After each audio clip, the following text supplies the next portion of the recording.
Les merveilles, toujours en troupe également. C'est ces petits singes avec la face foncée et qui sont gris et blancs, qui sont de taille moyenne. Les mâles ont les testicules bleus.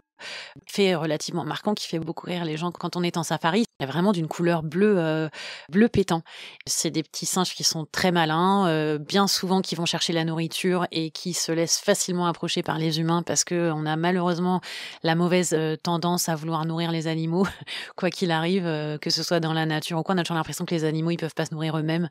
Donc malheureusement ils approchent très facilement des tentes, ils s'introduisent dans les tentes, etc. Quand on est en safari, ils vont chercher les sachets de sucre. Ils vont voler les pique-niques, ce genre de choses. Donc, on a une interaction de façon générale assez proche en safari de ces petits singes qui sont vraiment, vraiment intéressants. Voyage dans les savanes de l'Afrique sauvage avec Adeline Lobès, notre guide de brousse. Adeline est spécialisée sur l'Afrique de l'Est et sur l'Afrique australe.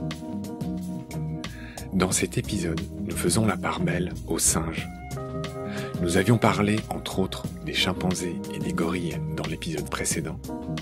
Et aujourd'hui, nous vous présentons le babouin, dont certains mâles peuvent tuer des léopards.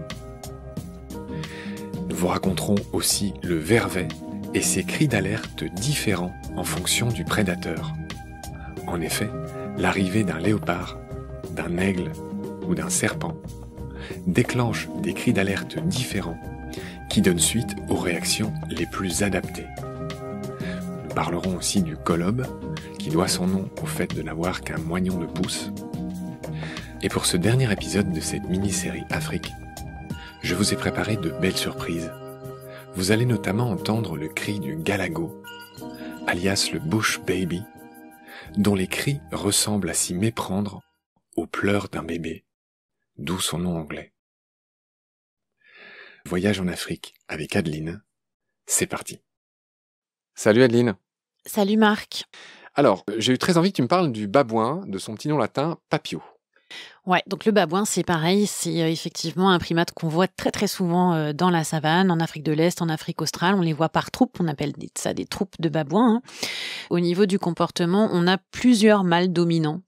Pas un seul de façon stricte et définitive, mais plusieurs qui vont un petit peu se disputer la dominance d'un groupe. On les voit très souvent sur les routes asphaltées qu'on a sur le Kruger, se balader les uns derrière les autres. La femelle va porter le bébé tout neuf, j'ai envie de dire, en fait, le bébé le plus jeune vraiment sur le ventre. Donc, on le voit parce qu'il a la peau du visage qui est encore toute rose. Et puis après, une fois qu'il a un petit peu grandi, elle va le porter sur le dos. On a aussi les indications sexuelles, hein, parce que comme on le sait, les primates voient en couleur. Les fesses des femelles, quand elles vont rentrer en oestrus, en chaleur, elles vont avoir les fesses rouges, quoi, les callosités qu'il y a sur les fesses, la peau apparente qu'il y a sur les fesses, qui va être rouge. C'est vraiment un marquage visuel pour indiquer au mâle qu'elle est prête à s'accoupler. Alors comme moi tu vis en France, t'as vu cette horrible publicité contre les hémorroïdes qui met en scène un dessin de babouin Pas du tout. J'ai pas du tout vu cette. Il y en a une au coin de la rue, je te montrerai ce soir quand on ira manger. Bref, blague à part. Oui, c'est qu'il fait partie de ces animaux qui ont droit à une représentation dans la religion des Égyptiens. Il y a une déesse qui s'appelait Héhet, je ne sais pas comment on prononce, mais avec 2 H. Héhet, une déesse à tête de babouin. Je n'en sais pas plus sur elle. J'avais envie de dire un mot sur le fait que le premier nom des babouins qui leur a été donné, c'était les cynocéphales. Et là, l'étymologie encore nous apprend que ça veut dire tête de chien. Et en effet, les babouins ont, chacun peut-être le voit, une tête très différente des chimpanzés ou des gorilles. Ils ont vraiment une sorte de museau comme un chien, d'où leur premier nom, les cynocéphales. Ça, c'est bien clair. Et voilà. Et les babouins, comme tous ceux dont on va parler à la suite, font partie des cercopithèques. Tu voulais dire ? Oui, je voulais juste rajouter 2-3 choses intéressantes sur les babouins, à savoir que ça arrive de façon régulière de voir des combats entre un babouin et un léopard. On pourrait croire que c'est toujours le léopard qui gagne, mais vraiment pas toujours. Surtout, c'est les gros mâles, en fait. Les canines peuvent être vraiment, vraiment très, très grandes. Et sur des jeunes femelles léopards qui sont un petit peu moins robustes, effectivement, c'est vraiment le mâle babouin qui peut avoir le dessus et tuer le léopard. Autre chose intéressante, c'est qu'on voit aussi très souvent les babouins autour des antilopes pour une relation intéressante que les deux ont, c'est-à-dire que les babouins dans les arbres, ils vont pouvoir faire tomber de façon régulière des fruits ou différentes petites choses dont les antilopes peuvent se nourrir. Et puis, dans la saison des pluies, par exemple, quand les herbes sont très, très hautes, eh bien, les babouins vont se servir, de la vue, des antilopes pour pouvoir, être informés d'un potentiel danger ou choses comme ça. Donc ils ont vraiment une relation intéressante, à ce niveau-là. Oui, c'est drôle, ça me fait penser, on parlait du pique-bœuf, là, on savait pas trop si c'était du mutualisme ou du parasitisme. Là, clairement, on peut parler de mutualisme. Ouais, tout C'est-à-dire à qu'il y a des fait. petits avantages pour chacun à être ensemble et tu fais très bien de le mentionner. Tu as tenu à parler des vervets, des singes vervets qui sont très courants. Je veux bien aussi que tu me dises comment ils s'appellent en anglais. Alors, baboon pour le babouin C'est et Vervet Monkey. vervet monkey, d'accord? Ouais, pour les verveilles, on les voit un peu partout. Bizarrement, j'ai remarqué qu'on avait toujours du mal à retenir leur nom. C'est ces petits singes avec la face foncée et qui sont gris et blancs, qui sont de taille moyenne, toujours en troupe également. Fait relativement marquant, qui fait beaucoup rire les gens quand on est en safari, c'est que les mâles ont les testicules bleus. Il y a vraiment d'une couleur bleue, Pétant. vraiment, ouais, bleu pétant. C'est des petits singes qui sont très malins, bien souvent qui vont chercher la nourriture et qui se laissent facilement approcher par les humains parce que on a malheureusement la mauvaise tendance à vouloir nourrir les animaux, quoi qu'il arrive, que ce soit dans la nature ou quoi. On a toujours l'impression que les animaux, ils peuvent pas se nourrir eux-mêmes. Donc, malheureusement, ils approchent très facilement des tentes, ils s'introduisent dans les tentes, etc. Quand on est en safari, ils vont chercher les sachets de sucre, ils vont voler les pique-niques, ce genre de choses. Donc, on a une interaction de façon générale assez proche en safari de ces petits singes qui sont vraiment, vraiment intéressants. Alors, il y a deux choses que je voulais dire à ce stade. La première, c'est que, je le dis, hein, tous ces singes appartiennent à une même famille de singes qui s'appelle les cercopithèques. L'étymologie est claire aussi. Pithèque, c'est le singe, cerco, c'est la queue.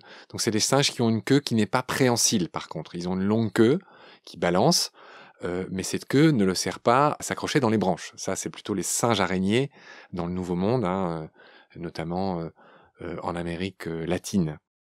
On parlait de queue de primate. Effectivement, dans nos listes, on a oublié un petit animal célèbre de la savane. C'est le bush baby, le galago. On a ce qu'on appelle le lesser et le greater bush baby, donc le petit et le grand, qui sont des animaux nocturnes. Il y a un fait marrant sur les galagos, c'est que pour marquer leur territoire, en fait, ils vont faire pipi sur leurs mains et puis après, justement, répandre leur odeur comme ça en se déplaçant dans les branches. Et eux aussi, effectivement, ont cette possibilité de s'accrocher à la branche avec leur queue. Explique un peu à quoi ça ressemble un galago. Ça ressemble à un lémurien, en fait, un petit lémurien avec des grands yeux, Des grandes oreilles, des grandes oreilles, effectivement. Et petites peluches, ouais, grands yeux, exactement. typique des nocturnes. Ouais, tout à fait. Typique des nocturnes parce qu'il voit très bien dans la nuit, effectivement. Cri très, très reconnaissable parmi d'autres. Imite le galago, s'il te plaît. Je peux pas. Si, s'il te Je plaît. peux te faire le oups de la hyène, mais pas le galago. Fais le ouf de la hyène. Oups. Essaye le galago, attends. Non, non, je peux Ne pas. t'arrête pas en si bon chemin. Ça ressemble à quoi, grosso modo?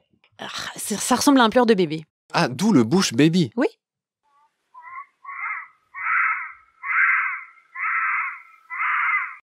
J'en profite pour souligner que le générique de Baleine sous gravillon a été composé par un musicien sud-africain qui fait des albums géniaux que j'écoutais avant même de créer Baleine sous gravillon. Il s'appelle Félix Labande. Je le salue au passage, je le remercie de m'avoir permis d'utiliser ces titres pour le générique. Et il fait des chansons que j'invite tout le monde à découvrir. Il utilise beaucoup les cris d'animaux de la savane dans ses chansons et le fameux oups de la hyène.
Thank you, Felix, and I hope to meet you soon. On a parlé des vervets, on a parlé du galago. Chère Adeline, il y a quelque chose que je voudrais ajouter concernant le singe vervet. C'est que ce petit primate a différents cris suivant les animaux qui le menacent. C'est-à-dire que ce petit singe, le vervet, a un cri qui va concerner, pour alerter les autres, de la présence d'un serpent. Et ce cri va occasionner une réponse du groupe qui va être différente suivant le cri. C'est-à-dire que si c'est le cri du serpent, ils vont grimper aux arbres. Si c'est le cri de l'aigle, ils vont se plaquer au sol. Si c'est le cri du léopard, ils vont grimper aux arbres, mais différemment que si c'était un serpent. Ils vont aller genre encore beaucoup plus haut, etc., etc. Est-ce que tu as déjà observé des vervets en train de crier ces cris différents? Ouais, effectivement, ouais, les alarmes, ce qu'on appelle les alarm calls. C'est ce qui nous donne aussi à nous des indications justement pour savoir quels sont les animaux qui sont là dans le coin et qui peuvent être observés, que ce soit les cris d'alarme des singes ou alors les différents cris des oiseaux, ouais. Il y a un autre singe dont tu as tenu à nous parler, c'est le Colobus guerresa, le colobe, qui est très beau, qui a une espèce de fourrure noire et blanche incroyable. Oui, effectivement. Donc, il y a différentes espèces de colobes et celui que j'ai pu principalement observer, notamment au Kenya, oui, c'est ce colobe noir et blanc avec cette longue fourrure incroyable et qu'on voit beaucoup dans les forêts. En fait, moi, je l'ai observé dans la forêt des Aberdare au Kenya et il y a aussi une petite communauté qui est installée aux alentours du lac Naivasha au Kenya. C'est un animal assez particulier qui a que 4 doigts et non pas 5. Il n'a pas de pouce en fait. Donc il se déplace complètement différemment des autres primates dans la forêt. Il est plus justement facilement à la merci des prédateurs aussi à cause de ça parce qu'il a une dextérité qui est quand même moins importante. C'est vraiment un animal magnifique. J'en profite pour dire que l'étymologie de son nom vient de là. Hein. Colobus, ça veut dire le mutilé. Et en effet, c'est pas qu'il a pas de pouce, mais il a un pouce extrêmement réduit à l'état Atrophié, d'un moignon. Voilà, c'est ça. Lui, il mange beaucoup de feuilles. Et je sais pas si ça a à voir avec le fait que tu dis qu'il est un peu plus facile à attraper que les autres singes. Et il a un métabolisme assez proche de celui des ruminants, vu qu'il mange beaucoup de feuilles. Voilà. Tu me fais des grands yeux de galago. J'imagine que ça a valeur d'acquiescement. Tout à fait. Chère Adeline, je pense que voilà, on arrive au terme de cette émission. Je te remercie beaucoup de ta patience. Merci. Je rappelle que tu es venu de Toulouse jusque chez moi pour enregistrer cette série d'émissions. Je te souhaite une très belle soirée et puis à très bientôt. Merci Marc, à bientôt.